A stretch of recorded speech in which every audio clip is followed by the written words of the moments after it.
ರಾಜ್ಯ ರಾಜಕಾರಣದಲ್ಲಿ big bomb. ಶೀಘ್ರದಲ್ಲಿ ಮತ್ತೊಂದು CD release. Basanagouda Patil Yatnal big bomb. Prajwal Revanna ಅವರ ಅಷ್ಟಿಲ್ಲ ವಿಡಿಯೋ ರಿಲೀಸ್ ಬೆನ್ನಲ್ಲೇ ಮತ್ತೊಂದು ಸಿಡಿ ಶೀಘ್ರದಲ್ಲೇ ಬಿಡುಗಡೆಯಾಗುತ್ತಾ ಅದು ರಾಜ್ಯ ರಾಜಕಾರಣದಲ್ಲಿ ಅಲ್ಲೋಲ ಕಲ್ಲೋಲವನ್ನೇ ಸೃಷ್ಟಿ ಮಾಡುತ್ತಾ. ಬಿಜೆಪಿ ಶಾಸಕ ಬಸನಗೌಡ ಪಾಟೀಲ್ ಯತ್ನಾಳ್ ಸ್ಫೋಟಿಸಿರೋ ಬಿಗ್ ಬಾಂಬ್ ಆದ್ರೂ ಏನ್ ಗೊತ್ತಾ? ಅದನ್ನ ಡೀಟೇಲ್ ಆಗಿ ತೋರಿಸ್ತೀವಿ. ಆದ್ರೆ ಅದಕ್ಕಿಂತ ಮೊದಲು ನಮ್ಮ ಚಾನಲ್ ಅನ್ನ ಸಬ್ಸ್ಕ್ರೈಬ್ ಮಾಡ್ಕೊಳ್ಳಿ. ಹಾಗೇನೇ ಪಕ್ಕದಲ್ಲಿರೋ ಬೆಲ್ ಬಟನ್ ಅನ್ನು ಪ್ರೆಸ್ ಮಾಡಿ.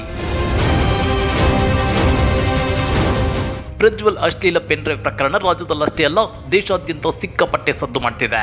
ಆದ್ರೀಗ ಈ ಪೆನ್ ಡ್ರೈವ್ ಬೆನ್ನಲ್ಲಿ ಮತ್ತೊಂದು ಸಿಡಿ ಸದ್ಯದಲ್ಲೇ ರಿಲೀಸ್ ಆಗಲಿದೆ ಅಂತೇಳಿ ಬಿಜೆಪಿ ಶಾಸಕ ಬಸನಗೌಡ ಪಾಟೀಲ್ ಯತ್ನಾಳ್ ಹೇಳಿದ್ದಾರೆ. ಇವರ ಈ ಮಾತು ರಾಜ್ಯ ರಾಜಕಾರಣದಲ್ಲಿ ಸಿಕ್ಕಾಪಟ್ಟೆ ಸದ್ದು ಮಾಡ್ತಿದೆ. ಹೌದು ವೀಕ್ಷಕರೇ, ಈ ಕುರಿತು ಮಾಧ್ಯಮಗಳ ಜೊತೆ ಮಾತನಾಡಿರೋ ಬಸನಗೌಡ ಪಾಟೀಲ್ ಯತ್ನಾಳ್ ಅವರು ಶೀಘ್ರದಲ್ಲೇ ಮತ್ತೊಂದು ಸಿಡಿ ಫ್ಯಾಕ್ಟರಿ ಓಪನ್ ಆಗಲಿದೆ ಅಂತ ಹೇಳಿದ್ದಾರೆ. ಅಷ್ಟೇ ಅಲ್ಲ, ಪ್ರಜ್ವಲ್ ಅಶ್ಲೀಲ ವಿಡಿಯೋ ರಿಲೀಸ್ ಆಗಿದ್ದರ ಹಿಂದೆ ಡಿಸಿಎಂ ಡಿಕೆ ಶಿವಕುಮಾರ್ ಕೈವಾಡಿ ಇದೆ ಅಂತಾನೂ ಆರೋಪಿಸಿದ್ದಾರೆ. ಸೋಮವಾರ ವಕೀಲ ಮತ್ತು ಬಿಜೆಪಿ ನಾಯಕ ದೇವರಾಜೇಗೌಡರು ಆರೋಪಿಸಿದಂತೆ ಪ್ರಕರಣದಲ್ಲಿ ಡಿಕೆಶಿ ಕೈವಾಡ ಇರೋದು ಸ್ಪಷ್ಟ ಅಂತೇಳಿ ಯತ್ನಾಳ್ ಹೇಳಿದ್ದಾರೆ. 14 ಲೋಕಸಭಾ ಕ್ಷೇತ್ರಗಳಲ್ಲಿ ಬಿಜೆಪಿ ಅತಿ ಹೆಚ್ಚು ಸ್ಥಾನಗಳನ್ನು ಗಳಿಸಲಿದೆ. ಅಬ್ ಕಿ ಬಾರ್ 400 ಬಾರ್ ಎನ್ನುವಂತೆ ಹೆಚ್ಚು ಸ್ಥಾನಗಳನ್ನು ಗಳಿಸುತ್ತೇವೆ. ದೇಶ ರಾಜ್ಯ ಮನೆ ಸುರಕ್ಷಿತವಾಗಬೇಕಂದ್ರೆ ಮೋದಿ ಮತ್ತೆ ಪ್ರಧಾನಿಯಾಗಬೇಕು ಅಂತೇಳಿ ವಿಜಯಪುರ ಬಿಜೆಪಿ ಶಾಸಕ ಬಸನಗೌಡ ಪಾಟೀಲ್ ಯತ್ನಾಳ್ ಹೇಳಿದ್ದಾರೆ. ಪ್ರಜ್ವಲ್ ರೇವಣ್ಣ ಅಶ್ಲೀಲ ಸಿಡಿ ಬಹಿರಂಗ ಹಾಗೂ ರೇವಣ್ಣ ಅರೆಸ್ಟ್ ವಿಚಾರವಾಗಿ ಮಾತನಾಡಿರೋ ಯತ್ನಾಳ್, ಮತದಾನದ ಮೇಲೆ ಇದು ಯಾವ ರೀತಿಯಲ್ಲೂ ಪರಿಣಾಮ ಬೀರಲ್ಲ. ಈ ಪ್ರಕರಣದ ಹಿಂದೆ ಕಾಂಗ್ರೆಸ್ನ ಮಹಾ ನಾಯಕನಿದ್ದಾನೆ. ನಿನ್ನೆ ದೇವರಾಜೇಗೌಡ ಸ್ಪಷ್ಟವಾಗಿ ಹೇಳಿದ್ದಾರೆ. ಇದನ್ನ ಮಾಡಿದವರು ಯಾರು, ಬಿಡುಗಡೆ ಮಾಡಿದವರು ಯಾರು ಅಂತ ಹೇಳಿದ್ದಾರೆ. ಇಲ್ಲಿ ಎಸ್ಐಟಿ ಸಂಪೂರ್ಣ ಡಿಕೆ ಶಿವಕುಮಾರ್ ಏಜೆಂಟ್ ಆಗಿ ಕೆಲಸ ಮಾಡ್ತಿದೆ. ಅದಕ್ಕಾಗಿ ಇದರಲ್ಲಿ ನ್ಯಾಯ ಸಿಗಲ್ಲ. ಇದನ್ನ ಸಿಬಿಐಗೆ ಒಪ್ಪಿಸಬೇಕು ಅಂತೇಳಿ ಯತ್ನಾಳ್ ಒತ್ತಾಯಿಸಿದ್ದಾರೆ. ಅಷ್ಟೇ ಅಲ್ಲ, ಎಸ್ಐಟಿಯಲ್ಲಿ ಇರೋ ಅಧಿಕಾರಿಗಳೆಲ್ಲ ರಾಜ್ಯದವರು.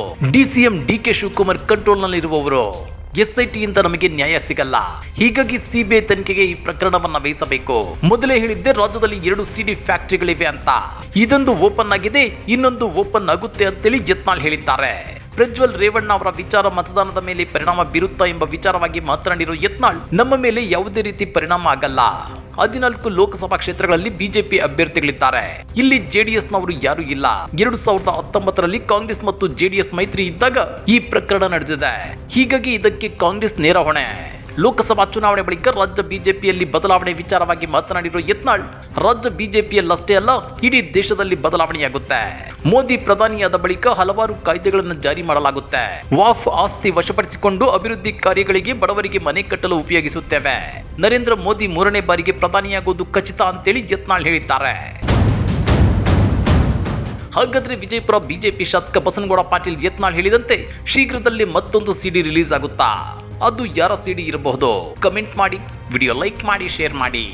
ಇಂಥ ಮತ್ತಷ್ಟು ರೋಚಕ ರಾಜಕೀಯ ಸುದ್ದಿಗಳನ್ನು ಮಿಸ್ ಮಾಡದೆ ನೋಡಬೇಕು ಅಂದ್ರೆ ನಮ್ಮ ಯೂಟ್ಯೂಬ್ ಚಾನಲ್ ಅನ್ನು ಸಬ್ಸ್ಕ್ರೈಬ್ ಮಾಡ್ಕೊಳ್ಳಿ.